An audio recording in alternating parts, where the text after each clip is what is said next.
Welcome to the Quick Stop F1 podcast. My name is Mario, and you could have been anywhere else in the world, but you're here with us, and we appreciate it. We've got a lot of things going on today, but before we do any of that, I just have to say some quick things here. You know, all love and respect to Vogue, but they messed up because they needed number 41, okay? Tasha didn't get her invite. Hopefully that gets fixed next time. Right. She actually was the one who recommended Lewis let his hair down. That's why we got those Brazil pictures. So make sure you say thank you to her. And she is your favorite thumbnail maker. Okay? So give her her flowers. It's the one and only, the best co-host anyone could ever ask for. It's Tasha. Thank you very much for... We got to get a soundboard. We really do. And I actually have a thing to do it, but I keep saying we do and I don't. Right. We do that. We'll get on that for next season. Girl, are you going to open an art gallery of thumbnails? Because people love those. You should. I honestly had no intention of ever becoming a thumbnail designer. So I've found through F1, I have found my calling apparently. So I'm very excited that people are excited about them. The list of videos when you go to Quick Stop, it's just fire.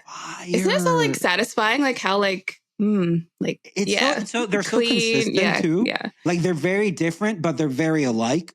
Like the motif is clear. It's just like all of us, you know, we're all different, but we're all alike on the inside. Yeah. You hit it. Yeah. Oh my God. Well, Tasha, this is going to be a difficult show to do because there's really nothing to talk about, huh? Yeah, I know. It's been a really boring week in Formula One. So boring. Yeah. We came down off a great high, you know, and now we're just in the dumps. This week has been enough material for like 3 of these episodes. Yeah. And that is why we're jumping right into it. A lot has happened. We brought topics. Let's just dive right into the first one. What do you got for us, Tasha? Well, it's not really, I mean, this is just kind of like more fun for me. I feel like we're at the point where I feel like as we learn more and more people are kind of aware that Lewis was going to Ferrari. It's like, damn, who didn't know, right? So Gasly came out and said that he knew about the transfer of Lewis going to Ferrari. And then of all people, Zhou Guanyu also said that he became aware that Lewis was going to Ferrari, which, you know, never saw that coming. However, they share management, Mark Hines. Yeah. And so I guess when Zhou was starting to see like rumors kind of pick up, he texted him and then he was able to get confirmation like hours ahead of everybody else knowing. So it's just like crazy to me. I'm just like, Toto Wolff really was like the last person to know. Maybe the only person. Hey, I don't want to start drama. Right. But possibilities that Susie and Jack knew. Right. And Jack Toto definitely knew. Jack knew. For like sure. Jack got the call from Lewis. Yeah. Like for sure. I need to say something. Apparently, Pierre Gasly and Lewis Hamilton are out there playing computer games. Guys, I play computer games too. Right. Invite me. Yeah. I will play computer games. I don't know what computer games you play. I'm sorry to say it that way, but it just killed me because I read the article and it said they play computer games. And I just haven't seen anyone refer to games as computer games since like the 90s. Right. Like when we were actually in like computer lab, like actually playing computer games. Yeah. Look, if it's Fortnite, guys, I'll drop in with you. If it's Call of Duty, I'll drop in. Right. Let me in. Right. Let me in. But I love that Joe.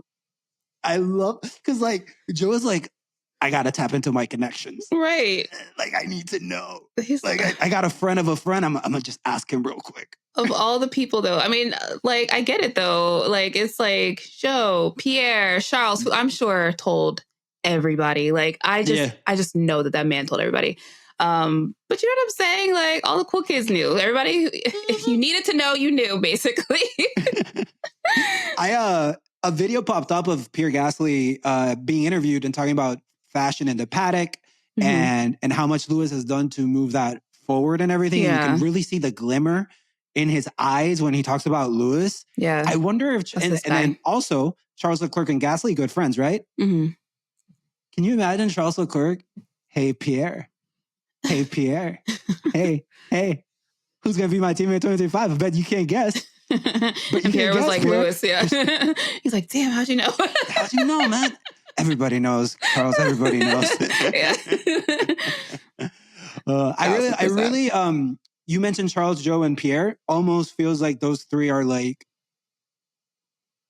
not the followers literally, but like the disciples of Lewis. Yeah. Like sort of like, I hate to mention it, but like Kanye is like the rappers of today are kind of like the disciples of Kanye in a way, of old Kanye, not new Kanye. But like it really feels like these guys are very, I mean, they look up to Lewis in the fashion stuff alone with all that Lewis has done for the fashion, because those three are very fashionable gentlemen as well. Absolutely. So, yeah. Well, I love it. Love to see it. Love to see it. I was not familiar. I know you were, but I was not familiar that Pierre Gasly was the president of Team LH. I was not CEO. familiar. Absolutely. Yeah. COO. Come on the podcast, Pierre. You'll fit right in. You'll fit right in. Yeah. Pierre. Yeah. Pierre, we are not ever, no matter how much I love Lewis, like Pierre loves him more. It's just, we're never going to be able to compete with that man. So it's a tough level. It's a tough, when you have to get to that maturity level where you have to admit those difficult things, Right. I just want you to know that I'm really proud of you.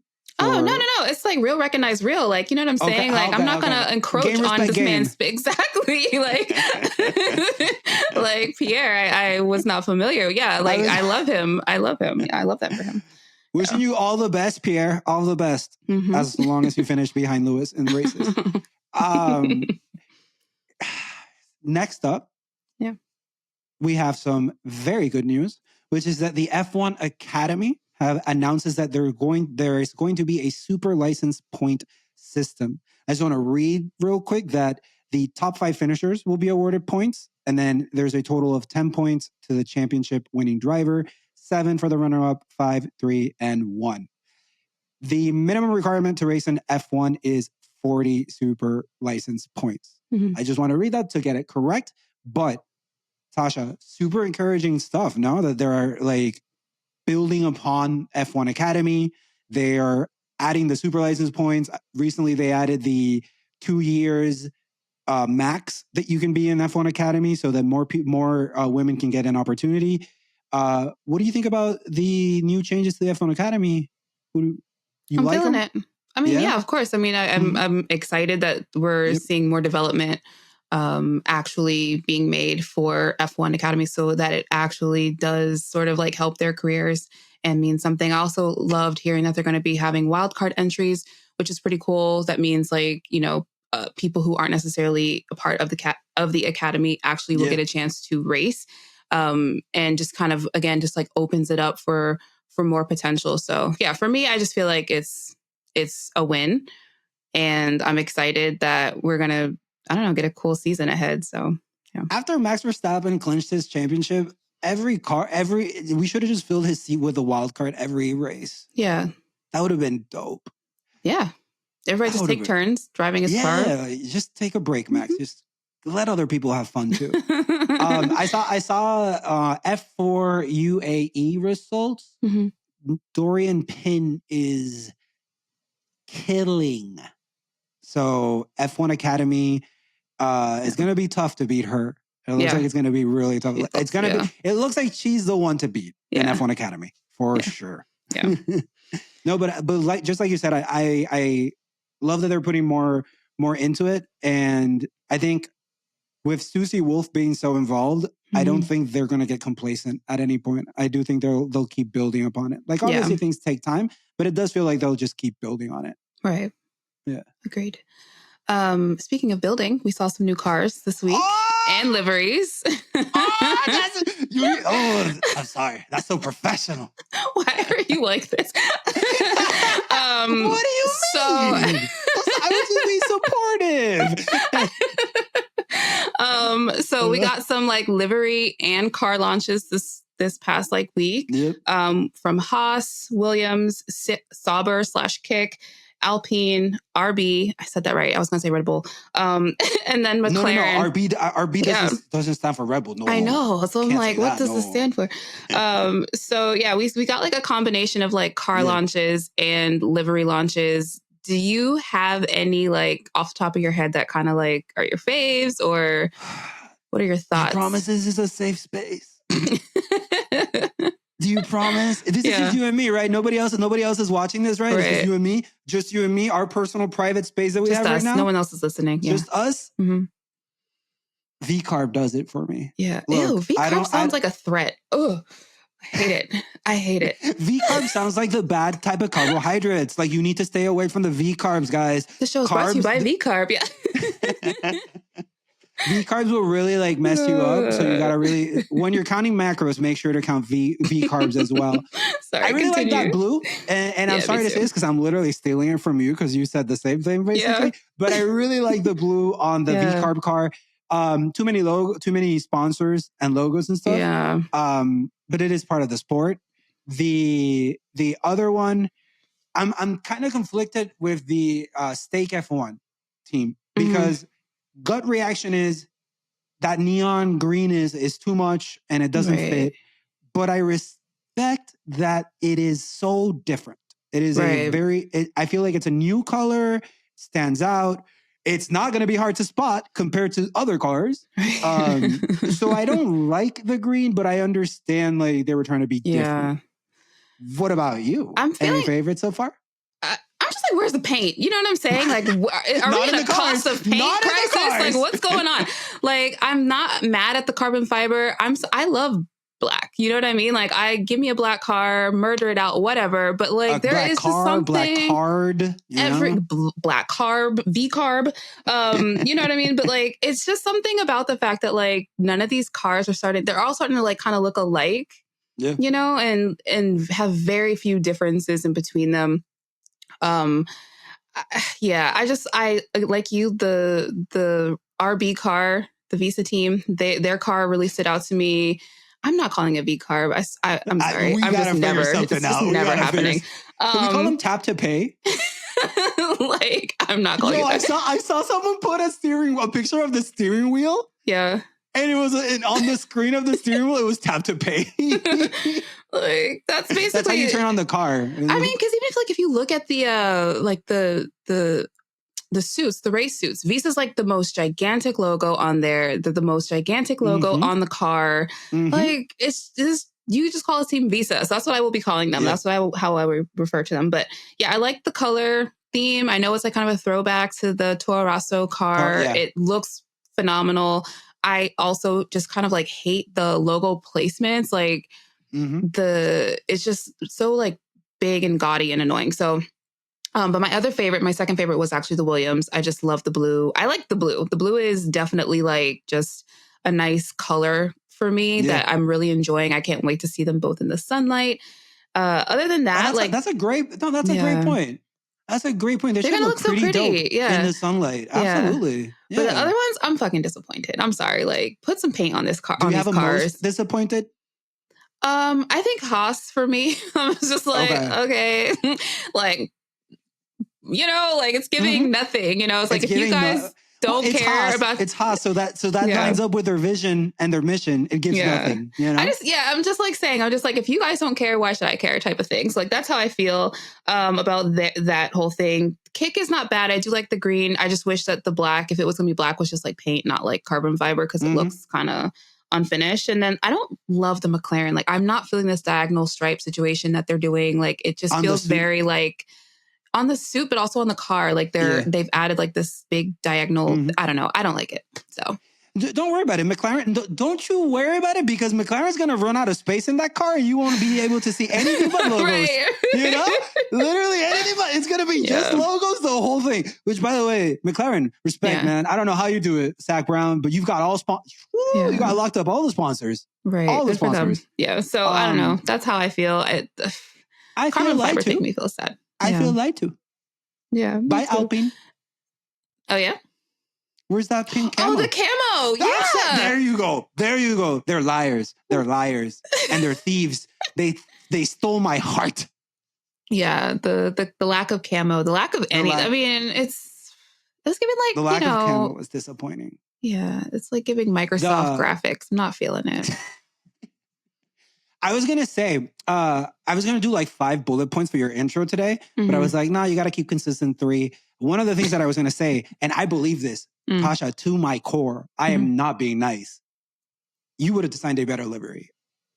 Could you imagine though? Like the little streaky thing happening? Think you would have, I need you in the future when You're got onto some time. something. Yeah. When you got some extra time, Tasha, I need you to make a livery. Because I am sure as heck you will make a better livery than what we've got I feel like I would get fired because I'm like, I'm not putting that logo there. And they're like, but Tasha, they paid for that placement. No, but I'm not. I'm not going to do that. It artistically doesn't make sense with my vision. So that's not happening. Yeah. But when you say that, you're fired. You're fired. It artistically doesn't line up with my vision. They'll be like, we don't know what you're saying. But knowing them, they probably like promote me to like chief designer or something. They'll be like, I like how you talk back to us. Thanks. Yeah. Nah, as long as you don't as long as your car isn't 90% carbon fiber, I think you're already starting ahead of the game. Yeah. I saw they were leaked, I think yesterday, the race suits for Ferrari. Yeah. Did you see those? I did. I like the yellow accents on it. I do too. The yellow for me is not the issue. It's the white. I don't like the fireproofs, and I don't know why. It's just the white, the stark contrast between the red and the yellow, and then just like white is just so not feeling it. So, and that's the one that goes under, right? Yeah. That's the under the suit. Yeah, because it's hideous. I hate it. Like, it's hideous. Yeah, I need them to get this out of their system before Lewis gets there, because he cannot be wearing he can't be out here looking crazy. You know what else they need to get out of their system before Lewis shows up? That Celsius sponsorship. But you know what they do need to keep?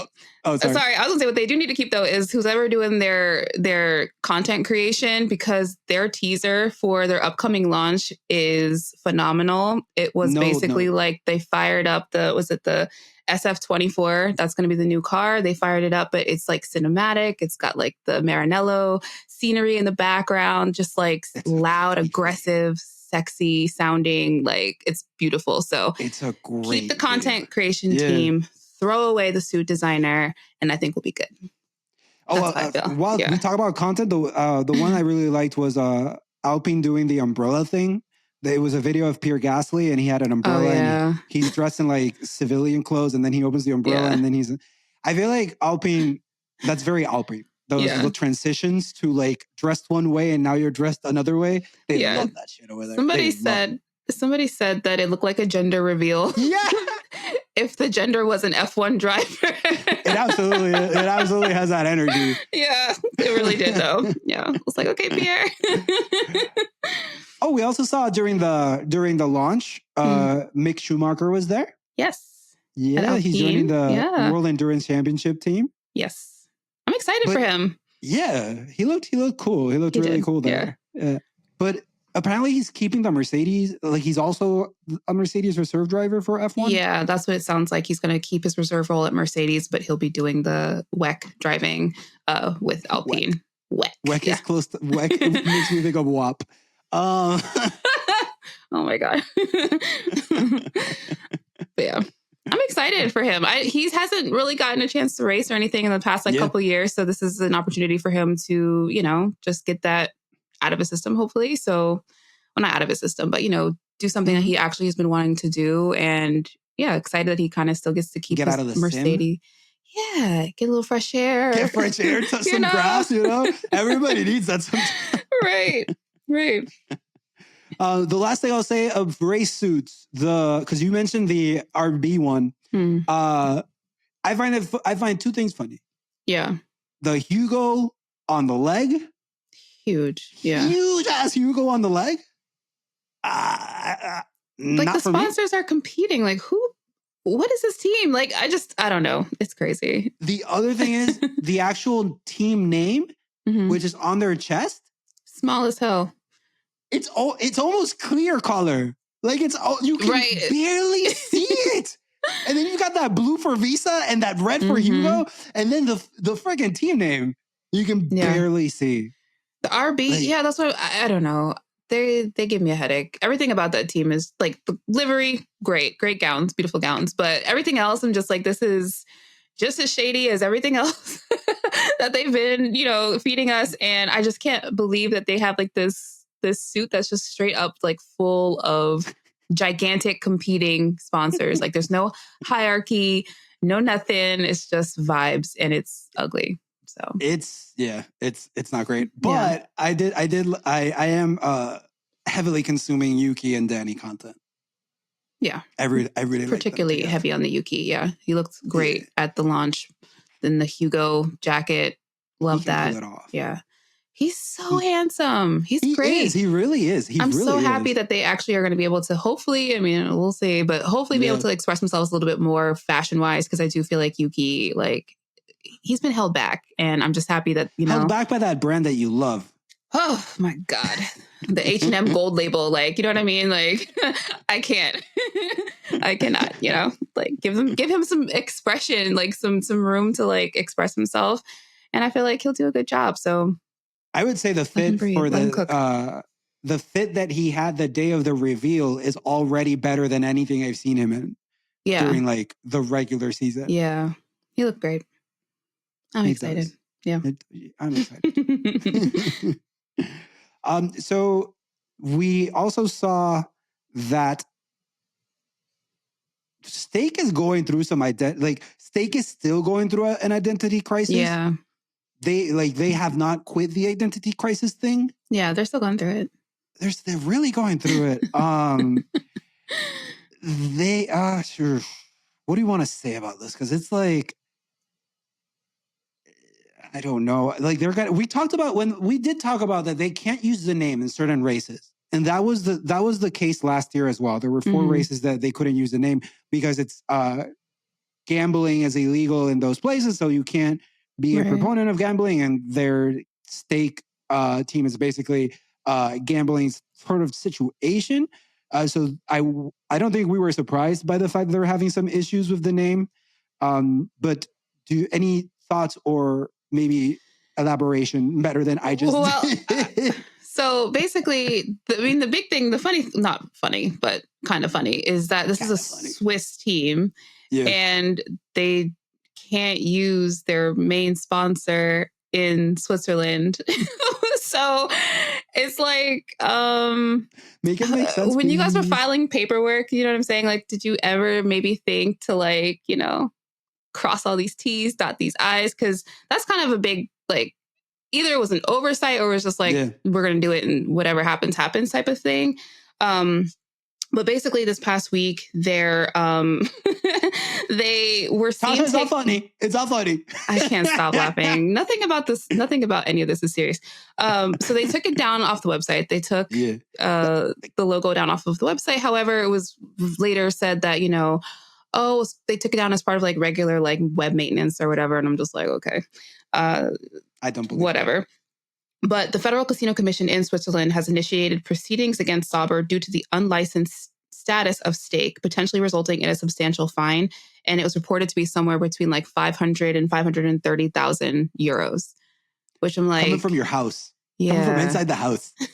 You didn't really consider things, huh? Like, yeah. So it's just like kind of crazy that, you know, like you said, to your point, like there's certain, not just in, you know, Switzerland where they're based, but like when they actually go racing, they may not be able to use Stake on their car. So they're going to have some races where they just have kick, you know, and they're not going to be able to use Stake. So is the sponsor worth it in that case? If you really have to like make that many like kind of adjustments to work with them, like it's the only team that has to do that. Yeah. Yeah. I don't, as if, you know, it's as if Stake was like this thing that, like we gotta fight for this name. This name is so good. Right. This name is so good. No, guys, we're like, you can just call it Sauber. We'd be cool with that. We basically call it Sauber. So you know, just let it Alfa Romeo was fine too. You know, you overcomplicate things sometimes. They're trying to make fetch happen. You know what I'm saying? Like it's just you're doing too much. You're doing too much. I mean, I will say though, about all the people on the team, I feel like VB is holding it down because he's the one having the most fun of everybody. His mullet looks amazing. He looks amazing in the green race suit, which I think the suits are also ugly, but he rocks it well. He's doing all the social media promo, like, you know, he's just like, he's enjoying it. Cause he's like, this shit's not serious. Like I'm surrounded by unserious people. So I'm gonna at least enjoy myself. So there was one picture that really gave off like disappointed dad vibes, or it was Joe and VB sitting next to each other. And VB was just like, hand to his temple, you know, just like looking with a gaze that was like, what is this? But then you saw the content and everything, and it was like, he's a pro. He's a pro. You turn it on when you need to, and then so good for him. But everybody else, I'm just like, get it together. Like, get the paperwork filed that you need filed. Like, at the very least, like, you got one job. This is crazy. Yeah, it's crazy. Why did you even change your name if you're gonna have an issue with it? I don't get it. Like, every other week they've got to take that damn sticker off the car. Like, that's so stupid. Zach Brown would never. I'm just saying, Zach Brown would never. Would never. Get like him, okay? Like, if you're gonna put sponsors on the car, make sure you can use them every single place you go. Like, seems basic, but sometimes you gotta remind people. Zach Brown looks at them like amateurs. For shame, yeah. These amateurs. Oh my god. They're gonna. McLaren is gonna run out of space in that car. Yeah. Everybody else is trying to save weight, and they're like actually literally weighed down by like the amount of decals that they have. It was a fast car, yeah. Can we not include like in the rule book like a amount of weight that is mandatory for paint? Because like that's the vibe. Like, I believe that the major influence on not having paint is weight. So we have carbon fiber, so light. Yeah. But honestly, you see throwback pictures of the grid and all these colors and everything. I almost wish that they would just enforce color in the grid. Yeah. And that goes so together with branding. Like, how much do we talk about Ferrari red, Right. And we haven't seen that livery, and I'm sure that livery is going to have red and it's going to be, good. Or people will revolt. Like, I would love for us to think about Williams blue. Like, we do think about McLaren orange. Like, I wish they leaned into color more, I think. Yeah. I agree. I mean, I feel like at the beginning of the regulation period, I do remember everybody kind of had their cars painted, and then slowly throughout the season, they would start to kind of like, remove stuff and to save weight, like over time, save weight. So I don't mind that, but I think starting out with no paint, I see what, do you know what I'm saying? Like, I don't know. I just feel like, let's just bring the fun back. And we need some good vibes. And I don't feel like we're getting that right now, but I get it. Everybody's trying to improve their performance, and everybody's trying to maximize where they can. But it does feel a little bit like a letdown to see everybody's hyping up these car launches, and they pull off the towel or the sheet or whatever. And it's like some fucking carbon fiber with a little bit of green. I'm like, this is nothing, Hope you were hungry for nothing. like Thanks for waiting for a week. Here you go. Nothing. When you go to those like high-end restaurants and you're like, oh yeah, I'll have like a steak, and you get it and it's like this big in the middle of it. The steak, like a little sauce. Sir, you forgot the other half of my steak. Right. Can I have the other 7 ounces of my steak? Like, that's how I feel. So it's no pun intended with steak. Yeah. So speaking of being disappointed, the more these team principals are launching cars, the more you're just kind of getting the expectations. They're like, please expect nothing. So last week it was Komatsu from Haas saying basically that they're aiming for 8th. This week it's Alpine saying, listen, we changed everything on the car. We don't really know. We don't really expect that we're going to do amazing out of the box. If the reports are correct, they said basically the only thing that they've kept from the previous concept was the steering wheel. So everything's brand new, blank slate. They have no real idea of how this car is going to perform. But I do think it's just kind of funny, ahead of, again, you get all these launches, this excitement, and then you get these halfway paint jobs. And then on top of that, team principals are like, and by the way, don't expect us to do anything performance-wise this season. If you wanted us to be competitive, yikes for you guys. Big yikes. Yeah. Do you like to look at the car? Do you like to look at the car? Because that's what we need you to do. Just look at the car. The car isn't going to be finishing in first place. So I hope you like the car. Right. What do you think? I'm going to make a really bad joke. But first I want to read the quote that you added to it, because I think it's a very good quote from team principal Bruno Famine. By the way, do you think this season is going to be feast or famine? Anyways, a good 2024 season will be first to see good improvement in the way we work all together at the factory. And this is what this is the next thing is why I'm reading the quote, because I thought it was very interesting. To be able to measure creativity, to extract more from our talented people in Enstone, if we can do that, we'll be able to develop our car. I was caught off guard with measured creativity, because I think that's a very novel way to talk about your team. Right. Like gauging creativity is kind of like, I like that, because the message makes me think we are very invested in our team and we want to make sure that everything inside is good before we expect any sort of performance or anything. So I was encouraged by his message. But I'm going to be saying feast or famine season for Alpine so many times, because his last name is Famine, and I'm sure that it's not famine like famine, but like it's written that way, and like that's what I'm going to say. But it's crazy that we got that hyped up car reveal, and then it's like, but wait, we're not gonna perform. Yeah. I mean, don't expect performance. The Alpine situation is, it kind of makes a little bit of sense that he's kind of saying like, we're just going to see how well we work together, because right now they're going through a huge transitional period themselves. A lot of people have been leaving. A lot of people are very unhappy on the team. I believe Pierre and Esteban have both kind of expressed like, they're ready to leave. They, somebody offered them, they would happily pack up and go. I'm sure if Esteban gets that Mercedes call. Right. He's like, oh, I'm out. So it's behind the scenes. Obviously, they have a lot of changes and a lot of stuff that's going on that's kind of contributing to the fact that like they maybe haven't been working well together.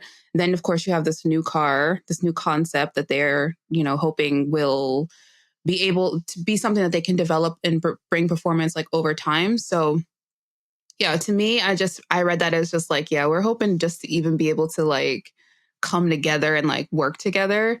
Yeah. Let alone having a well-performing car. So they're saying, they want to develop it over the season. I'm saying maybe we don't get that. Maybe we're just underwhelmed all year from them, essentially, because it doesn't seem like they're that confident. You know what? I would love for the people that are watching and listening to let us know how much faith they have in Alpine being able to develop during this season. Because I don't have that much. I don't remember right now, but when a team says that we're going to develop throughout the year, I like to look at like how much of a track record that team has at developing. Yeah. I think a quick example is McLaren last year. Like if McLaren says we're going to develop a car after what they did last year, I believe that, because that's what they did last year. They had a bad car and they developed it during the year, and it turned out to be almost a race winning car. So yeah, that side of it will be interesting to me. Yeah, for sure. Another example is Aston Martin did the opposite. They started really well and couldn't develop a car.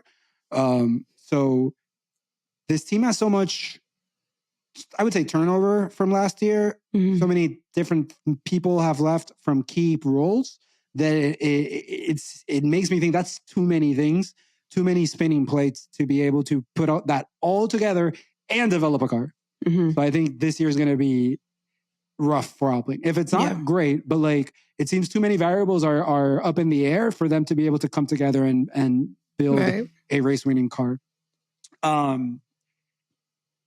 Speaking of, we got a little bit of a future racetrack update. We talked about it, I don't know when, because all these episodes are becoming a blur. But we talked about the Chicago GP. We talked about very recently how it might be on the calendar. All we said last time was the different names that they were considering. And I remember that your opinion was that a Chicago race would be exciting compared to Vegas, compared to Miami. I said that they will not focus at all on the racing, and that they will only focus on like having a fancy like race that looks good, not a race that is competitive. They recently came out with comments that they're actually doing the opposite. Do they listen to our podcast? I think so. They should just come out. Spies everywhere. They're listening. Ops everywhere. They're hearing us. Yeah. It's pretty encouraging to hear them say that they're going to actually put work into making it an exciting race. Yeah. Question number one to you. Do you believe them? I mean, yeah, if the race organizer, so if what's being reported is true, if the race organizers are trying to prioritize essentially the actual race over the spectacle, then I do believe that. I still feel a little, let down that it's going to be a street circuit. Yeah. I would like another COTA-esque track for us, especially because this is coming off news that COTA's contract goes up in 2026. So I had no idea. Yeah. I had no idea. So 2026, so this could potentially, I mean, obviously we don't know, but this is potentially, so COTA being a purpose-built track and being the legendary track that it is, getting replaced by a street circuit, the third one, is, a little bit disappointing. But I will read, it says, sources reveal that the planned Chicago Grand Prix will be, quote, European-esque and will combine elements of loved European tracks into the planned street track. The track will go around Soldier Field Stadium and consist of a general mix of low, medium, and high-speed corners, even though the organizers aim to prioritize the medium-speed ones to optimize overtaking opportunities. So it sounds really delicious, but we'll see if, like everything else they've been cooking up for us lately. I heard a lot about because one thing that they said when they announced the GP, they talked about we're doing it in June for ideal weather. Etc. And then I saw a lot of people that live in Chicago saying, we've seen snow. So they were saying April. April, I'm sorry. Yeah, I was thinking, April. No, you're right. And it's April. It's kind of rainy. Yeah. Yeah, rainy and cold. That would be consistent with how they pick places because, when they were Vegas and, They didn't even think about it. It was Vegas in November. Vegas. Yeah, it's guys, just because it's a desert, climate doesn't mean that it stays hot and, arid all year. So yeah, it's we'll see. I might be misremembering, but I know that there's a track that had the same vibe where it was picking parts from different tracks. I think it was Miami, but I'm not 100% sure. Not sure. An amalgamation of different aspects of different tracks. I think it was Miami, but someone correct me and let me know. I'm 100% sure that there is one, but I'm not 100% sure which one it is. I would be excited for the Chicago Grand Prix. I love Chicago. And if they really focus on a race, then it would be really cool. I think that maybe the weather is going to be a little bit more of a factor than they think it's going to be. Right. Next up, as far as updates go, we have the Silverstone extending their contract through 2034. Yeah. Did you see the George Russell, Lando Norris? Yes, I did. Hated it. Talk to him. No, I just hated it. There's something else to say. I actually question because I'm not sure. Do you think that was an actual call? No, because it gives the vibes that Lando recorded it and George recorded it, and then they just put it together. It doesn't even seem that they were on a FaceTime call. Yeah, I don't think they were on an actual call together. But yeah, it was just weird, poorly executed. It's not because of Lando and George. It's just because the execution was 0 out of 10. So hated it. If that's how you're going to announce a 10-year contract extension, damn. They're get us the UK kids. Put them and we're good. Glad you guys are so excited about it. It was not great. So I tweeted this out, but I've heard Nyasha and Tandy say this a lot. Silverstone has gotten super pricey in the last few years, and the average fan, average meaning economically, not average in any other way, but the average fan can't pay for those tickets because they're too overpriced. Yeah. So hopefully in these 10 years, and I mean that, hopefully they'll address that. But I think that's a systematic issue in Formula One. I think all races have been going into exorbitant prices. Yeah. It's getting pricey. It's getting expensive. It is getting expensive. Yeah. So the next thing that I thought was kind of fun from this week that we learned, because we always complain about sprint races. I hate them. No, we're huge proponents. Add another thing that I hate.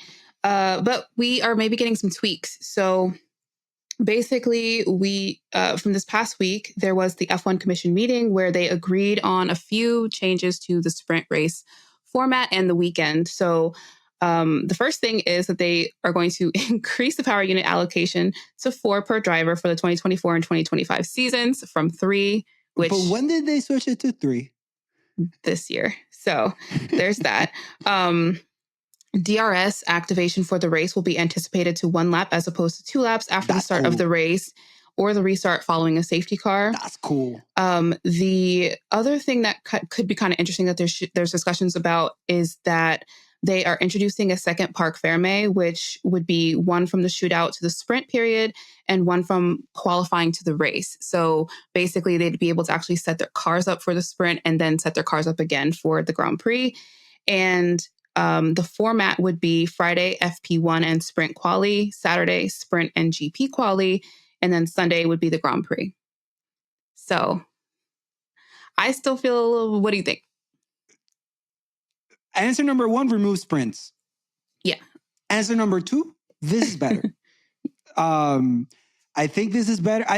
No, the one thing that I really like is 2 parc fermés.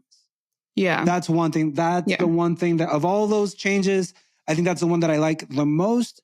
It even kind of, so let's think about Saturday, sprint and GP quali. You could almost have a driver do that with 2 different car setups completely. Like I set up my car for the sprint, but then I set up my car differently for the quali. It'd be interesting to see how much a car changes and like how different it would, like how different of a performance would it be if I kill the sprint? Like, does that necessarily mean that I'm definitely going to get a great quali, or do I depend more on how my team sets up the car? Because now I'm depending on my team to set up the car how I need it for the sprint and how I need it for the quali. Mm-hmm. So the 2 parc fermés I really like. Yeah. What about the tracks that they have for the sprint? What's up? Do we need 2 sprints in the US? Okay, so the sprints basically are going to be held in Brazil, Austria, Qatar. In the US, we have Miami and Austin, and then China. So in the US, I don't mind COTA. I love I do like COTA a lot. Miami just is so dull to me. I don't remember any of the races. I'm not going to lie. Literally. Maybe the sprint will help. I don't know. I don't know. I guess I don't really have thoughts on really too much like the track. I guess I like that they're a bit wider. So there should be more overtaking or can be more overtaking during the sprint. But other than that, I don't know. I'm just not super enthused in general about. Enthused. Yeah. This is why, oh my God. This is why what I do like, regardless of the track, what I do like is that the DRS will be activated sooner. So there's just like less chance that, big gaps will, develop really quickly. And so hopefully we'll get overtaking a lot sooner. That to me just sounds a lot more exciting and potentially can, really influence like what kind of results that we're getting. Other than that, I don't know. But I do like the tweaks. Maybe next step they'll listen to us more and just remove sprints. Yeah, maybe. But so these are all basically ideas that are pending approval at the World Motorsport Council, and that meeting will take place on February 28th. So I guess we'll kind of know more about which things will move forward and hopefully all of them, but yeah. Hopefully watch them not do them. Yeah. So the next topic that we have, some things are cooking up in the FIA. Mm-hmm. So the FIA lost 2 more key senior staff members, and we are approaching the Concord Agreement negotiations. So the FIA is said to be internally restructuring, saying that they are undergoing a large-scale transformation over the past 12 months, and that they have created 10 new departments, restructuring the federation to be more fit for purpose for the future. I don't have too many, I'll throw it to you real quick because I don't have too many comments other than in these last 6 episodes that we've done, there has been so much turnover, whether it's from the FIA or whether it's from one team to another. So that's really just interesting to me why that is going on. And it's definitely something that we need to keep track of. It's going to be an interesting it's going to be interesting to see the Concord agreements live because we've never been through that. We've only read about when the Concord agreements happen. So it's going to be interesting to see how those negotiations go. Right. Yeah. Yeah. What are your thoughts on that? Any thoughts? Any other thoughts on the FI and that topic? I mean, it's interesting. This is, I mean, what, third, fourth, like personnel. I mean, there's two people that left. So you have head of commercial legal affairs, Edward Floyd, and then you have governance and regulatory director, Pierre Ketterer. And I mean, those two people are both said to be really key, like in terms of like the negotiations for the Concord Agreement, which is basically the governance for, Formula One. So as we go into that new period in 2026, we're supposed to be seeing, brand new agreement be created. So to me, I'm just like that. Those are two big people that to lose ahead of that. Obviously, I'm sure they can replace them and will replace them, but it just says to me that they're, FIA saying they're restructuring. It's just interesting that a lot of people are planning on moving on. And I think when you start to see, we had, what's his name? You have sporting director Steve Nielsen and technical director Tim Goss, who also both left in last year. Like, it's just a lot of key personnel in one small span of time. So I always look at that and I'm like, what's actually going on? Like, company culture wise, like, are people just not happy? Are people ready to just move on? I mean, obviously it's easy to say I want a new challenge, but I don't know. It seems like a the people that worked on the Concord Agreement, it gives the vibe that everybody hates them. Hates what? Like, that Concord Agreement must be, like, drafting it and creating it. It gives the vibes that it's the worst job you can have because, like, everybody, since it's money and it's so many different people's money, it's so difficult to get like them to agree on something. I know that I saw a lot and I read a lot of like Toto Wolff had issues with the Concord agreements when they were being drafted last time. Christian Horner had a lot of issues, and now there's even more money at stake, which means more people will be dumbasses about it, which means, I don't know. I feel like there's going to be a lot of tension with those agreements this time because I believe this is the first time that there's agreements post Drive to Survive. Yeah, I mean, you also just have the overall conflict between FOM and FIA. So I feel like that has been continually like kind of bubbling over. That relationship seems quite severed. So, trying to negotiate under those kind of like conditions is probably going to be a little bit of a nightmare, as you said. But I don't know. I mean, I feel like these type of people in these positions are used to dealing with nightmare situations. Like, you wouldn't be there if you couldn't handle that type of thing. But I'm thinking more like, is there something else happening in the culture of the FIA that's causing people to leave? That has nothing to do with like their day-to-day duties or whatever. So my money's on Ben being an asshole. There's dossiers on all of them people. Yeah. So difficult to work with, probably. So probably. Yeah. So anyway, the next thing we had was about Alex Albon. So last week, Peter Windsor kind of came out and said that, his birdies were telling him that Alex was, up for a long-term contract with Red Bull. Everybody has been like, don't go back, Don't do it, Alex. Look forward, Alex, don't go back. But we got a little bit more of like I don't want to say confirmation, but there's been some steam kind of added to the story. Essentially, there is, was speculation that Red Bull offered Albon a multi-year contract from 2025. Those are believed to be inaccurate. Autosport has learned that Albon's former team is looking to secure a first option on the 27-year-old services. If Albon agrees, it means Red Bull has a choice to bring him back into the fold for 3 years starting in 2026 after his current Williams deal runs out. So I'm going to say it. Yeah. Don't go back, Alex. Yeah. Really brave of me to say. Really brave of me to say.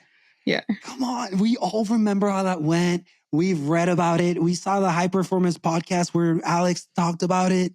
Like, don't go back to your toxic ex, Alex. Yeah. There's nothing for you there. They're not going to make him a priority over Max. So like, he's literally accepting going back to Red Bull to be a second driver after all that happened, I would hate that for him. Right. I think Williams revitalized his image after Red Bull crapped on it. And I think that I don't see the culture of Red Bull. I don't see the people at Red Bull and think Alex would be good there. Whereas you see Alex and James Vowles, for example, which I understand you can't stay in Williams forever because I don't know how much of a possibility Williams has to win races next year or the year after that. But I see Vowles and Albon, and I think that's a really good pairing as far as team principal and driver goes. And I think Christian Horner and Albon, tentatively, and I think, nah, no way. Like, there's no way. I wouldn't go back. Oh, please don't. I get it though, because, you know, your cargo fast. You know, well, not just that, but it's the job security. I mean, you know, if the company is telling you with that much money, so, you know, you also have to think they're going to offer him something lucrative to get him there. And then they do have a fast car. Even though you're not going to be the priority, you might still be able to win some races. You know, you'll be able to, like, you know, kind of have a good time, hopefully. But I think it's also just to do job security. He's 27 now. He'll be, what, 30, right? Like closer. When his contract is up, and this is about the time where they start to kind of, you're absolutely right, decline in performance and or, you know, start to look for other opportunities.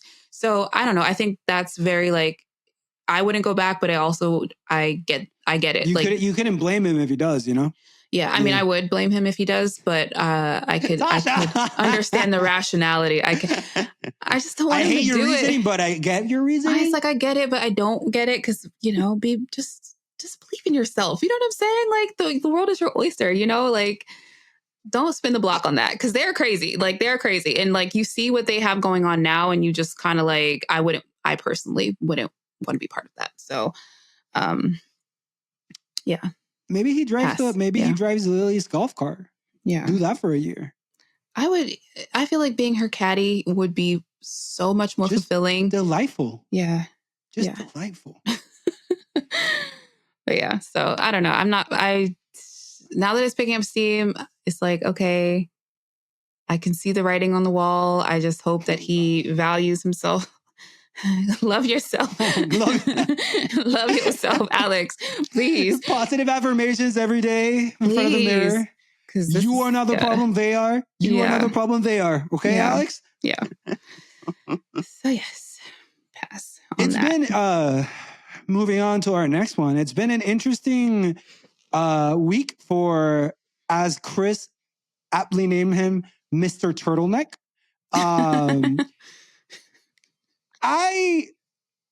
We don't get the chance to see someone go through the grieving process live as much. Yeah, Toto's gone through it. Yeah. Look, spiraling is the word you chose, and the word is perfect for it. Yeah. Because he cannot keep his mouth shut, and everything that he's said so far has been the worst. It makes me so angry. Yeah. And also, we need to prepare ourselves. Oh, this season. Because next season's gonna be the worst. This season's gonna suck. Like you and I, and you are hella creative. You and I do not have the creativity to come up with the ways that they're going to make Lewis's season hell. Like, because if the things they're talking, who knows? Maybe he leaves the grieving process before the season ends. I mean, before the season starts. But the way it's looking like it's not going to happen. Yeah.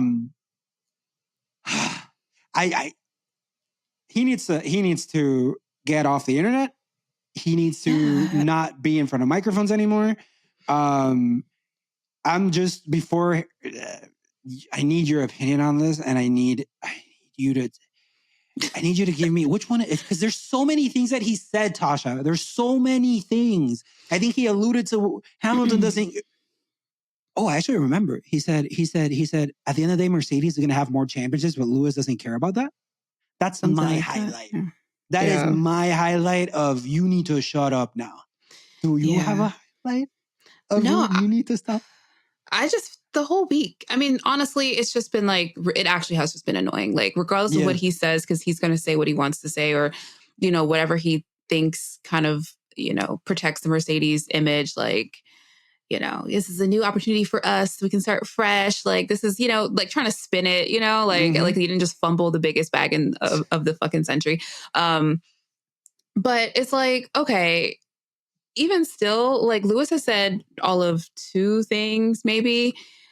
Ferrari put out a tweet and Toto has just been running his mouth left, right, and center. And that's just the more for me is just like, why are you talking so much? Like, if you're processing it, that's fine. But that's what journals are for. Do you know what I'm saying? Like, that's what that's what a therapist is for. Like, why are you doing this publicly? Because it just looks bad. Like, you told us, that our priority was to get Lewis his 8th, right? Like, this is words out of his own mouth that now I don't feel confident. And a lot of fans also don't feel confident that they're going to prioritize him in this season. Or, there's no way. There's no way. And obviously that makes sense. He's leaving. So there's certain meetings and stuff he's going to be kept out of. Like, he's just going to be kept out of the loop a lot. So just knowing that this transition out for him, they're not going to be really able to prioritize him. So it's like, great. Now we're in for the 3rd season in a row of... But now it's on purpose and in the open. Right. So I don't know. I just like overall, I'm like, Toto, just stop fucking talking. The thing with George, like, again, he's got to put his money on who's staying on with the team. He's saying that George, he thinks will be like a great leader. I don't agree with that personally, because I feel like George is very like self-centered. I think leaders, think about the whole team. I think George thinks about himself. Absolutely. I've always thought that he's in some aspects very mature, but in some aspects just very like impatient. And I think that impatience manifests itself in the way his racecraft. So yeah, when you see him like, making these unforced errors, hitting walls for no reason, running Lewis off of track and like, quali and stuff like that. It's just like stuff that doesn't need to happen. And like, I feel like if you were really confident in what you could do and you were confident in your leadership, you don't need to be, overly excited about stuff, like overly trying to lobby on the radio all the time. Like, it's just not necessary. So I don't see him being a very like, he's not like reading leader to me. Alex Albon, I think that's why I always kind of go back to him, because I'm just like, he's very quietly confident in what he does and just like does what he needs to do to make the team better. Right. Like, and then you contrast that with George, who's coming into a team that like arguably is good, is really great. And he's completely flipped the dynamic, right? Like, he's coming in with this energy, like he runs the place. And it sounds like Mercedes kind of lets him believe that. And look at what's happened. So for me, I'm just like, you can say all you want about George. I hope he develops into a better driver and a better leader. I do. Because I do think he's talented. And I think they're all talented. I mean, honestly, truly, like, I think they're all talented. But like, I start to just see this stuff and I'm like, if you're going to ever fix your mouth to compare yourself to like Lewis Hamilton, you better make sure that you're even like half is able to stack up to him. You know what I mean? Like, you're saying, George said, I don't have anything left in my career to prove or something like that. Like, what do you mean? You have one race win. You know what I'm saying? Like, and you only just got maybe it. Maybe that's his goal, I guess. Whatever. But I'm just like, so it's stuff like that. I'm like, how could you ever say that you have nothing left to prove in your career? You have a whole entire career ahead of you. Meanwhile, Lewis has 7 and he's still like, I got stuff to prove. I'm hungry. So like, yeah, that's how I get. I'm like, if you just want to say in isolation, George is good, great. But when you start comparing him to people who are actually great, then I'm just going to be like, no, that's not true. And I'm not trying to be a hater, but I'm just saying like, that's the truth. That's literally it. So anyway, I feel like Toto just needs to kind of like shut up, because I don't think it's a good look to be trashing the guy that's leaving your team, who helped your team achieve the success that, you know what I'm saying? Like, you guys all achieve this together. I think it's just not a good look to end on this kind of a note. Yeah. Like historic together. Yeah. There's no reason to like, yeah. I really liked that you said that George is impatient, because I think that is one of his biggest, I was not flaw, like I'm trying to hate, but like that is one of the things that he needs to get better at. He said that he was in Williams one more year than he had to be. Right. And it's like that attitude is what translates into, I get to Mercedes and just like you said, I'm the guy. Right. I run this shit. Forget that the GOAT is next to me. I run this. Right. And I'm going to be on the radio yapping it up. Oh my God, yapping it up. Are you sure we need to? Are you sure we can do this? Da, da, da, da, da, da, da. And it's like, and it's really a reason why I didn't feel super 100% confident saying that Charles Leclerc is going to learn from Lewis, because I really thought that George Russell was going to learn from Lewis. Right. And I don't think he did. I'm not there, so I'm sure he learned some things, but it doesn't feel like he has that respect. And it was so easy, Tasha. Just be his fucking teammate for what? 3-4 years? Learn from him, become that guy. Like, it was such an easy path for him, and he just can't handle that it's not happening right now. Yeah, and also compete. Like, I don't think anybody's saying that, these guys who are Lewis's teammates need to like roll over for him and like get out of the way or, whatever. Like, I want to see them compete. You know what I mean? Like, but we've seen George try to compete with Lewis and it doesn't happen. Like, you know what I'm saying? Like, this is a one-sided beef that is just like it plays out like exactly like that, where it's sort of like, you're trying so hard to show that you're better than this person who doesn't have anything to prove genuinely, and you're falling short. And it's not because you're not talented, it's because you're focused on the wrong thing. Like, you're not focused on getting better, you're focused on beating somebody else. And I think that mentality is like, it's like a subtle thing, but like, it's definitely like what contributes to George kind of looking the way that he looks, like very like petulant. So yeah, your words today have been so good. Thanks. He literally I love a good word. Yeah. I think George Russell would be a good leader if it's written in stone that he is number one and he is winning races. That's the only way. So I don't really mean that he'd be a good leader. I'm just saying he's the type of person that would only be able to lead if everybody knows that he's the leader. And that's not a leader.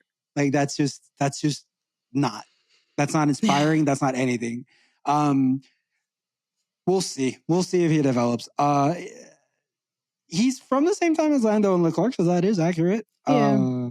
I mean, we'll see what happens with the team. Yeah. I think Mercedes' other issue is just the amount of like brain drain, really, that's happening. Lots of engineers are leaving.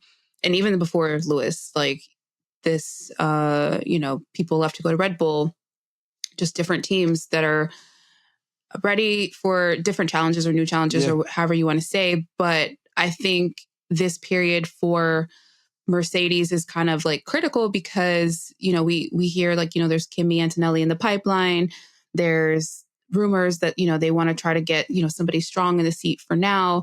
But I'm like, is the car going to be strong? You know what I'm saying? Is the team dynamic? Yeah. So I feel like that's kind of, for me, like that's the biggest concern that I think Mercedes has at the moment is you lose somebody like Lewis who is, has been there for over a decade. All the engineers that have been there love him, they have a great dynamic, a working relationship. And then all these people leave. You're basically starting from like scratch. They're going to basically be like an Alpine. You know what I'm saying? Like just everybody new and starting from, really like a blank slate. So I'm looking out for that in terms of the team. That's why I'm also like, I wish Toto would shut the fuck up because I feel like you have bigger things to worry about like currently. You know what I mean? Like, I really do think you have bigger fish to fry and I think you should fry them in silence. You know what I'm saying? Like, don't say anything else for the rest of the season. Like, you're good. Check this out, Tasha. Check this out. Yeah. You know who should be fried in public? Oh, no. Please. Christian Horner's job is in jeopardy. Yes, Tasha. Yes, I did that shit. We've seen, but if you, in case you missed it, earlier this week it was reported that Christian Horner was the subject of an internal investigation by Red Bull following allegations of inappropriate/controlling behavior, and it has been, I'm going to say somewhat, not 100%, but it has been somewhat confirmed that it is a female colleague. Shocker. Oh my God, I'm so shocked. So assholes be assholes. And then we haven't talked about it, but yeah, he was asked to resign voluntarily and refused.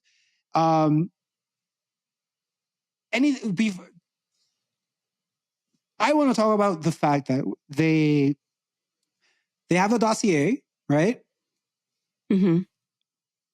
And if I have a dossier of things that you've done, why would I have to meet for 8 hours to discuss it and then not reach a conclusion? Because if there's a dossier, then maybe you should already not be in that job. If there's a list of things that I can pull up of things that you've done, that doesn't merit an 8-hour investigation. That merits you out of job. How do you feel about how this has been reported and the little information that we've gotten so far? Yeah.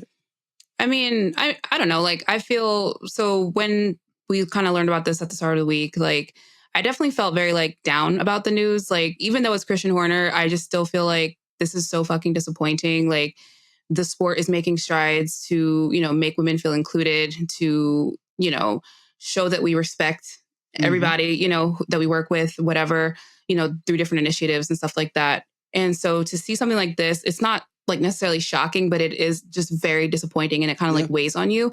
Especially like I said earlier, like the high of, Lewis going to Ferrari and like the crowd goes wild and everybody's like, we're celebrating. And then you kind of get like slammed back to earth with something like this, because this is very real and very like serious.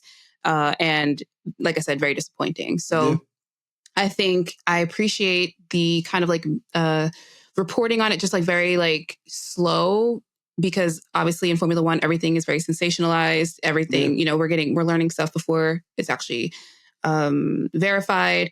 So in this instance, I think it is important that everything kind of plays out how it plays out in the time frame that it needs to play out in. I personally feel like the man should have been suspended during this investigation. I don't understand why he still is able to be in his position. So I think even from that standpoint, Christian Horner is very privileged, a very privileged person.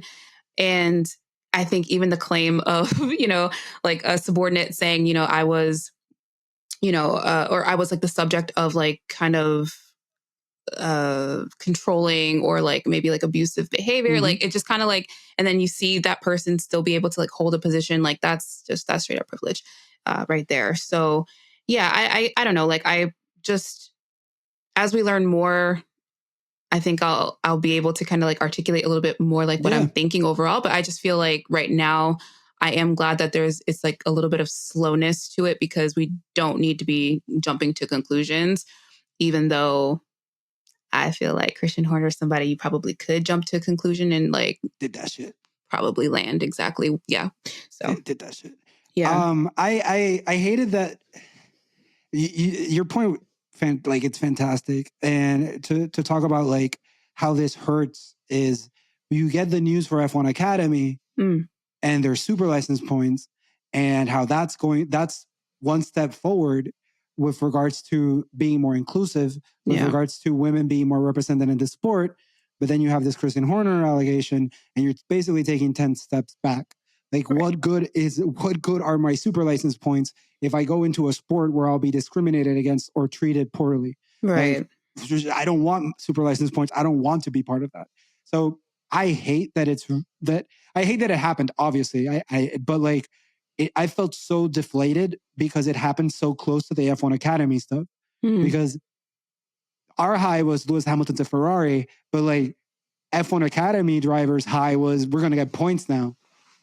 And then it's like these allegations come out, and it's like you're welcoming, like Susie Wolff is doing the most to make sure that these women are represented and are part of the sport.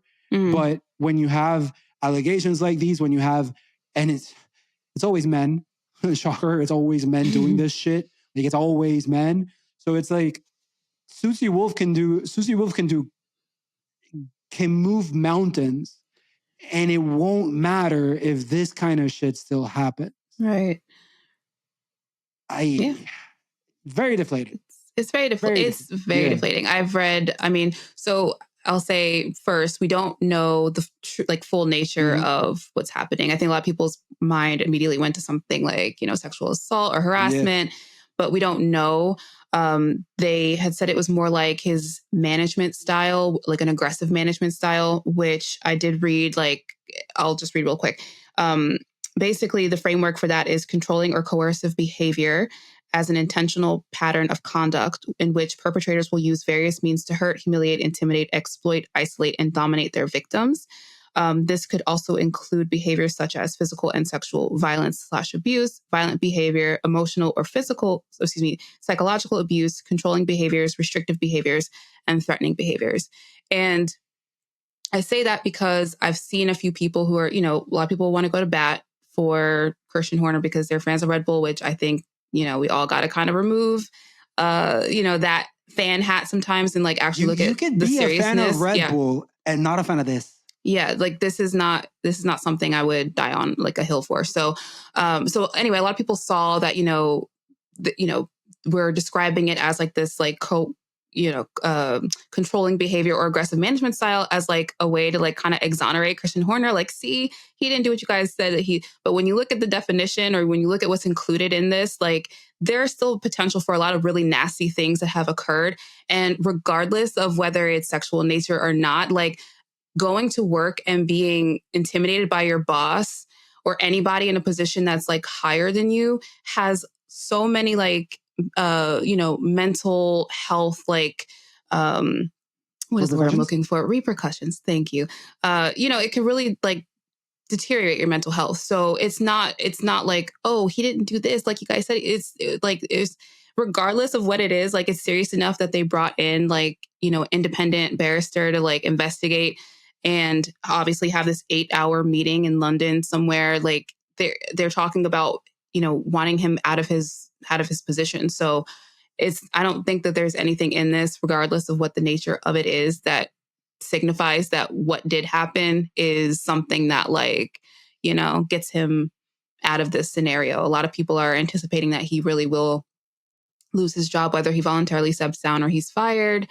That's to be seen, but we could potentially see him still, because he's still in his role, for like the car launch that's coming up, which is crazy, and potentially through testing. So yeah, it's just very, I don't know, like it's just nasty to me. So it's nasty because like he goes to the car launch, he does everything, and then we find out he did like what we think he did. Yeah. Like it's so unserious and so disgusting that the conclusion can be that he did that shit, but we still let him go to the car launch, right? And we still let him be in testing. And I'm not saying fire him, because maybe he didn't do anything. Imagine, maybe he did, but like suspend him during the investigation. Like if y'all think he did some shit, make him step aside while we figure out if he did that shit. I don't understand how you can let him be part of the team and the image so much while these investigations are going on. It doesn't make any sense. Yeah. It doesn't. And if you think, not you, but if anybody reads that it wasn't sexual and you think, oh, okay, it wasn't sexual. See, sexual is not the only way you can harass someone. Like, it's just like you said, if every day I go to my job and I'm being coerced or I just feel intimidated around my management, that is going to create permanent damage to you. Like, that's going to create so much harm. And it's like, maybe you can't leave the job because you need that job. Maybe he's got so much control that he can make it so you don't work anywhere else if you leave that job.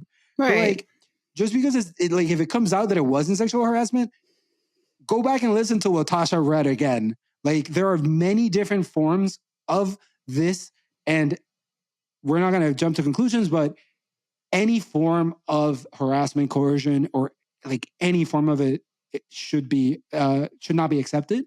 So if it's not sexual, cool, but he still did other things that should have repercussions and consequences for him. Yeah. I like what James Val said. He was asked about it, and I quote, he said, "These allegations are allegations." He told Bloomberg, quote, "I'm afraid I don't have any understanding of what is behind them and the significance of what has happened." But then he said, again, I quote, "All I can say is that this should never happen in our regard. will be entirely supportive in terms of fixing it and make sure we have a culture that is accepting of everyone. Those are powerful words. Mm-hmm. I like to think that I believe him because James Vowles seems like that person genuinely. Right. It does feel like there is some of this in the system. There are systematic problems. Right. Like, not just in Red Bull being able to getting away with it. Like, I'm sure that other teams have, if not as big, smaller events like this. Just because when you have an environment that is so non-diverse, in this case, genders, because there are a lot of different people from different countries and different races. Like, when you have just one gender, you don't know how to deal with the other gender correctly. The point of diversity is knowing how to interact with different cultures and being able to integrate that. And Right. if you actually don't have a representation for other cultures or other genders, you're most likely going to make a mistake. And I call it a mistake, but it's a huge mistake. And have certain things in the system with the culture that aren't positive. So this time it's Red Bull, but I'm sure that it is like it's the league wide. I think that if we reach the conclusion Horner stays in the job and it was like he yelled at someone or some shit, you still need to look into these things. They're almost talking in a way like, once we figure out what he did, that's the end of it. But it shouldn't be that way. The fact that we have to sit down 8 hours with Christian Horner to talk about the possibilities of this kind of behavior makes me think we need to have an 8-hour chat with every team principal.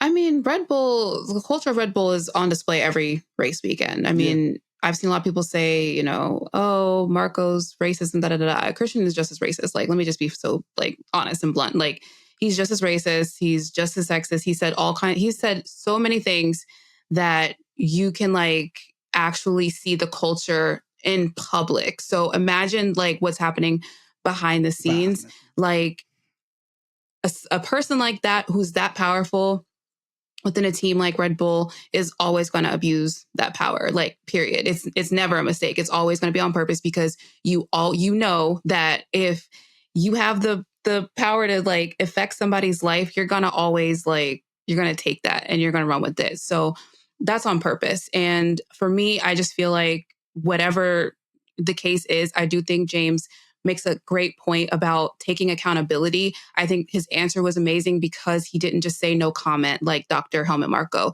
who has also his own history on that team of saying some very, disgusting things publicly. So, accountability means a lot. And especially in the sport that always wants to kind of like, shirk responsibility, especially Christian Horner. Christian is great at if, he's being accused of cheating. Oh, well, think about the mental health of my, my colleagues, which is ironic in retrospect, that's what he used. But, like, he talked about them being bullied, and he talked about them, and he's bullied. Oh my God. You know what I'm saying? Like, it's so having to deal with somebody like that, like him, if you've got to fight for your life, honestly, and you tell lies doing it, and Christian Horner is your opponent, like, you're going to lose every single time, because this man is always trying to think about how he gets out of something by, like, diverting the attention to something else. And this time it's squarely on him. He can't wiggle his way out of it. I imagine he's trying very, very hard, but he is. This is not something that you can just, like, divert people's attention with some, smart little, one-off. So I'm very happy that somebody like James Vowles is at least being accountable and taking the opportunity to, even though he doesn't know details, at least say, this is a systemic issue. This is how we would handle it. People need to be held accountable. And I mean, from what we know, all we know, I have to agree. Like, that's all you can really say. People need to be held accountable, and we would do it entirely differently if this happened here at Williams. And yeah, using your brain to actually engage in a conversation in a meaningful way. Who would have thought? And he did it, and he started with, these are allegations, which is perfectly fine because they're just allegations. But him having the courage to speak up as if if these weren't allegations, like, and that's brave of him, I'll say. I've called Christian Horner an easy target. And I don't mean that as a joke. I think that none of us would be shocked if certain things come out about this. And it's because of what you said. Like, Christian Horner has said out in the open so many things that he is an easy target for this kind of situation. Dude, talk about the reaction that people had towards Susie Wolff versus the reaction people are having with Christian Horner. Right. Like, it's so clear, it's so evident, the difference in treatment, the difference in like how fast I'm ready to get rid of Susie and how slow I'm like, yo, Christian maybe didn't do anything. Christian might be innocent because I really like Max Verstappen. So Christian's definitely innocent because Max Verstappen, I'm a fan of Verstappen. So I gotta say that Horner is, come on. What has been like, who cares what I think? Like, what has been like your perspective going through, like, we went through the Susie Wolff thing, we covered it in depth. Now we're going through the Christian Horner thing. It's so much worse. But like, what are your thoughts on the difference in the reception of the two news or the two things that came out? Or I mean, honestly, it's night and day, blatant. Like, the difference, Susie, it was like a Salem witch hunt, like they were ready to dunk her in the lake. So, Christian, obviously we need more details. Like, it's like, I think he did that shit. I'm sorry. Like, whatever they said he did, he did that. I don't mean that I'm sorry though. I just mean sorry to be blunt, but I just do. Because character matters. That's why I said, like, when you say something about Susie, it's like, okay, I'm not saying there's no potential. You're right that whatever they're saying she did, she was not capable of doing. But like, her character is on display very publicly all the time. Like, this does not seem like something she would do. What is the word? Precedence, yeah. But if you tell me that Christian Horner behind the scenes is being an abusive asshole to his employees, well, I'm going to believe you because I see it every week in public. He's abusive to people, his own drivers.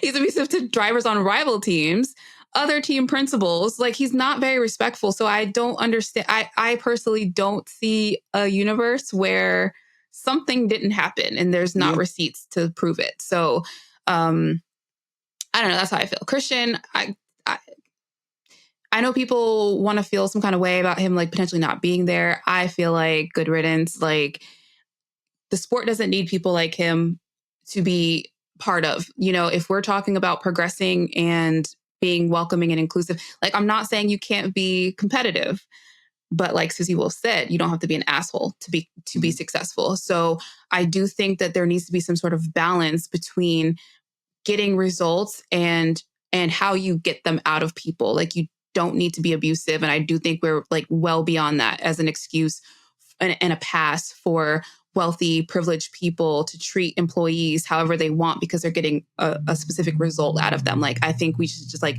dead that narrative and move on because we're in a whole new era, like people don't need to be going to work and being abused over a car race. I know there's lots of money involved, but we're talking about car racing. Like, so yeah, I don't think that that's a fair way for anybody to be treated just to get results out of them. I think that's crazy reasoning. To add to that, I would say that any team that has a Marco that gets a microphone and gets to talk is not going to, like, if there's a Marco, it's toxic. You cannot convince me that the culture is not toxic in Red Bull because Marco is kept around. And that thing is so vile that when he says something, Christian Horner doesn't, what am I trying to say? Christian Horner defends him. Doesn't say like, oh, he was racist and xenophobic and that's fucked up. Christian Horner like doesn't acknowledge, the whole team doesn't acknowledge it that way. So if the whole team doesn't acknowledge it, they're basically not, I hate to say it, but they're condoning. Yeah. Yeah, they're kind of complacent in this kind of behavior. Not kind of. They are complacent in this kind of behavior. So I wouldn't be surprised if Christian Horner did X, Y, Z, because the toxicity is so clear, so blatant, so in our faces. And I don't think I can't say that. I can't say that because I don't know, but I don't think that other teams would keep Marco around. I don't think that any other team has that level of toxicity. They would have a Marco running around, but Red Bull does, and he's well loved and he's respected by Max Verstappen. Loves that man, and it's like you can't convince me that we're all cool here if there's a Marco in your team and then a Christian Horner on top of that. So Yeah. I'm with you. I think he did it. Yeah, I think they're all the same person. Marco just doesn't have a filter, and Christian's talent is being slimy and slithering his way out of everything. So, I think Marco is just the representation of the entire ethos for the company that he represents. So I don't necessarily think that his existence, if he wasn't there, that same mindset wouldn't exist, because they condone it. So, and amplify it when they give him space to talk and keep doing it and keep talking over. I did think it was funny that he had no comment on this. I will say, and again, the irony is that it spoke volumes. Because that man loves running his mouth. So if he had nothing to say on this, you gotta know that things are not looking good. Let's just mention it because the narrative is around there somewhere that Jos Verstappen and Marco just want Christian Horner out of the team. Mm-hmm. And that's why it started in Dutch media and everything. Mm-hmm. I don't buy into that. I just don't really care. Because if the conclusion is that Christian leaves because he did some shit, that's what's important to me. You know, whatever they're plotting, if they're plotting some sort of coup or they're trying to get whoever to be the new team principal, I don't care. All I want is Christian to be removed if he did some shit, and that's it. Yeah. It's so discouraging. It's a lot. Yeah. It's so discouraging. I mean, I will say, go ahead. it's just I like and appreciate how they've been covering it. Just like you said, I think it's being covered correctly, but I just can't, to use one of your Tasha-isms, the math isn't mathing when you sit down with him for 8 hours and you tell me you have a dossier. You can't say those things and then tell me that he's going to be in the car launch. You can't say those things and then tell me he's going to be in testing. So I'm conflicted because I like how they're covering it, but I've already heard enough to think that person shouldn't be part of the sport. Yeah. So I don't. Yeah. Go ahead. I feel you. I mean, I did read that this is going to continue. They're potentially going to do maybe a second round or continue investigating. So I don't know I don't know what to make of it. Truly, I see the 8-hour thing is, I mean, obviously he's just stating his case, so I think a deposition that length maybe isn't that troublesome. I just feel like maybe he's just spent a lot of time. I don't know. That's just my thought on it. But, I agree though. He shouldn't be part of it. I think it is a stain, no matter what the issue is. I think the fact that we're talking about kind of an abuse of power situation at a team where they've won for the past 3 seasons, they have this is their responsibility, right, to the sport as champions of the last 3 years to be ambassadors of the sport. And is this really who you want as the current face of it? We're 3-4 weeks out from testing. The season's just around the corner, about to start. This is probably one of the worst things that can happen. And I'm not saying that, to look at this from a sporting perspective, because that should definitely be removed. But I think as faces of the sport, this is the last person that you would want representing that, especially to a new audience that has been reached through the news from the week prior. So it is just very disheartening. For me, the past year has been a lot. Just as a woman, I will say I've read so many legal court documents of women who have been taking on very powerful men in different industries, and reading what people are going through behind the scenes in so many capacities. It's just soul crushing a little bit. And that it happens in this industry as well. This is not immune from, sexual abuse, violence, harassment, assault. Like, I don't think any of this is new to this space, but to see something on this level about to play out is just very disheartening, especially because you know how people will spin it. Again, I hope the victim, whoever they are, is just Safe well supported, and because loved. like, it's people's opinion on stuff becomes just so nasty because they don't want to remove, like you said, like who they like from what the actual facts of the situation is. And so that you already kind of can feel that discourse starting to bubble. And yeah, I just feel like I wish that this wasn't what we had to spend our time talking about or thinking about, because I wish people could just act right, like go to work, be fucking normal at work, and go home to your families and, like not do this extra shit, like making people feel, abused or whatever. So I don't know. I can't with this. It's a lot. Yeah, we'll keep track of what's happening. We will keep talking about it. Just like Tasha said, the most important thing I think is for the victim to be okay, to be loved, to be supported. Absolutely, all the opinions on social media, being a victim and seeing people defend the accuser is a really difficult thing.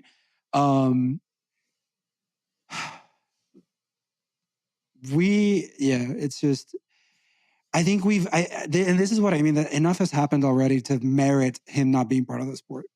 Like, regardless of what comes out of this conclusion. Right. Any final thoughts on Christian Horner? I really didn't even want to ask you if you had final thoughts, because I feel like you really, no, seriously, you expressed everything. And I feel like it's not a difficult topic, because we approach difficult topics, but it's like, it's so deflating to keep talking about it. We will, but hopefully this doesn't drag on too long and we actually get a conclusion to it. Yeah.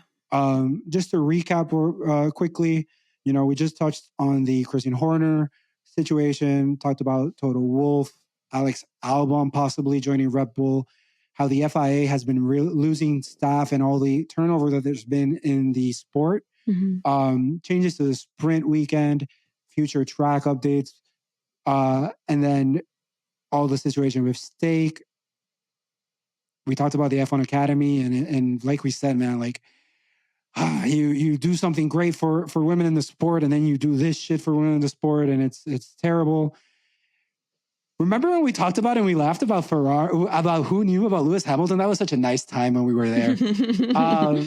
But anything else that you think we missed, or anything that you'd like to add just before we wrap up the episode? No, I mean, I think we talked about, this is all from like this past week. It's just been a lot of news, so much, because, as I said, like, we're really like around the corner from the season starting. So things are starting to bubble up. These car launches, there's like a few more left for next week that, Max kind of spoiled the surprise. Red Bull's going to be the same one. Yeah. Says Max. Yeah. So I don't know if I'm what else there's to look forward to at Mercedes. There's Aston. Who else? Oh my gosh, McLaren's actually launching their car. Then you have, oh my God, what's the other team? Oh, why my brain is like losing it now? No, I think Ferrari. Ferrari's still missing the car, because they put up the clothing. Yeah. So we still have like the big hit is next week. Hopefully have you some paint, because that would be that'd be great. So nice to see some color. There is a famine of color, honey. I need some fashion. You know what I'm saying? Like, come on. Imagine the merch, all carbon fiber. It's just a shirt that looks like carbon fiber. Oh, can't even. So anyway. Oh man. Actually, I'll say this before we wrap up. Yeah. This week we had National Girls and Women in Sports Day. I saw a reel by Ash Vandelay, and she suggested some ways that you can give back. One of the ways was donating to the Women in Motorsports North America. That's WIMNA. You can go there to any donations or to learn what they're doing to promote more women in motorsport. Also wanted to mention real quick that Mercedes became the first motorsport team to sign the climate pledge, which is pretty cool to see. Hopefully we're going to get more and more teams. But most importantly, I'm kidding. It's not most importantly. I take that back immediately. Quick Stop F1, the YouTube channel. First off, thank you so much to everybody who's been watching our videos, everyone who's been giving us messages, supporting, everyone who's leaving comments in the YouTube. We see you. We appreciate you so much. Tasha, I don't want to speak for you, but just like we were so taken aback by all the messages and all the support and all the love. We are super close to getting to 4K subscribers on the channel, and we would love to hit that number, hopefully by testing. So tell a friend to follow the channel, to subscribe. Remember to put the notifications on. But really, thank you to everybody who's already messing with it, like already supporting. We love you. Thank you. Like, I know that I was like, I didn't even know how to reply to you people. You were so nice. I didn't know. I don't know what to do with so much of it. But just know I'm going to let you talk, Tasha, but just thank you to everybody. Thank you so much. No, the love was absolutely felt. I also was like, oh, there is so many people right now. The people, my favorite comments, I will say, were ones from people who said that, we've been watching all break and we've been just enjoying their content this entire time. Like, I just love that so much because, Mario and I know that it's the off season. Not as many people are engaged currently in Formula One content. So we just wanted to keep going. We just wanted to just us for practice, just put to our reps in. Just to keep going and especially keep the channel alive. Like, we want to make sure that these videos are showing up in your algorithms, in your feeds, like, Nasha and Tandy and Cameron and Tommy, like, all the guests like that come on, like, really deserve this like spotlight. And so, whatever we could do to just like keep the channel going and alive, that's what we did it. So, all the love and encouragement this weekend has really meant a lot, especially because I'm like, I didn't even know people were even still watching. I thought it was just us and like our little select little family that we had going over here. So it's been really cool to learn that people were really enjoying it. So that's all I have to say. I really appreciate you all. Yes, like Mario said, we are like 279 people away. So if you've been watching and loving our content and you have not subscribed, don't have to wait. It's free. You can do it right now. This is the time. So, this is the time. This is the time. But that's it. That's all from me. Is that all from you, Mario? No. Tasha's been a huge part of why we've been recording every week. Sometimes I tell her I am down to take a break and she says, let's keep going. All the flowers that you've been tossing her way, toss more at her. She is one of one at everything I've seen her do. So whoever is like, you're not complimenting her enough. I'm kidding. You guys are doing great. Y'all been great. But I just want to say thank you to you, Tasha, as we record. Thanks. I wouldn't want to do this with anybody else. Thank you. And if you want, take us away. Yeah. I appreciate you as well. Really love doing this with you. I mean, we've been doing this for less than a year. So the fact that, we're still at it. Yes, we beat the odds, We beat the odds. And then we have Chris like in the background just making everything like function and work. And like, he hasn't taken a break once. Like that's one thing. That's like our guy. Our videos are like, we put out all these videos and they're like, oh, y'all produce so much content. This man is editing all of them. Yeah. Every single video he touches. So it's like really thanks to him. And I mean, honestly, all of us, we just really care so much about the product and what you guys are receiving. So, can't really say thank you enough. I mean, it is genuine. Like, thank you so much for this. But yes, with that being said, enjoy the rest of your weekend or whenever you're listening to this podcast. And no matter what happens in life, keep it on the black stuff. Bye. Look, mate, if you've got this far, clearly you like what we do. So here's a link to subscribe to the Quick Stop F1 family. Give that a click. And here's another link to some more cool on our channel. Sorry, cool stuff. And remember, no matter what happens, keep it on the black stuff. Click the stuff. Click the links. Click the links. Click the links. There. They're there.